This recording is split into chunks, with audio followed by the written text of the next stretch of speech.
that excludes, theoretically, a large percentage of documents that do not fall under the protective order.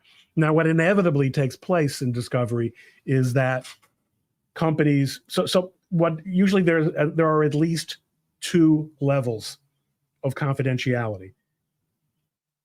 I designate this document confidential, or I designate it attorney's eyes only. Mm-hmm. That's the simplest bifurcation.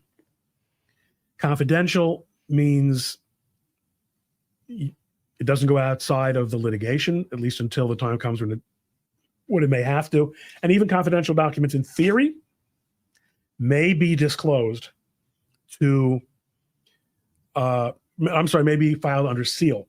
But the courts don't really love that. And in a high publicity case like this, it's unlikely that there's going to be much that stays under seal. Attorney's eyes only is not likely to be legitimately invoked in this case. It's usually useful when two competitors are suing each other.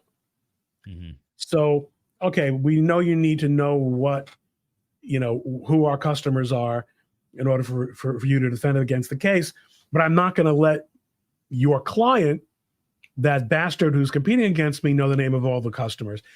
Again, that can't necessarily last forever, but the point is there's routine over designation. Mm-hmm. And a lot of judges put up with it, and some judges don't put up with it. I think in California, they're a lot less patient with it. So stuff could come out, but again, it is an ethical and a tactical mistake to just routinely smear your discovery in the public. It's not the way to roll. The judge is on the internet, or his or her clerks are, and it's going to come back to haunt you. Makes perfect sense to me. I think the rest of this just seems more, here's some dates, Schedules, yeah. basic schedules, procedural stuff. And you see their key dates: initial expert witness disclosures would be due by April of 25. Expert discovery cutoff and close June 2nd.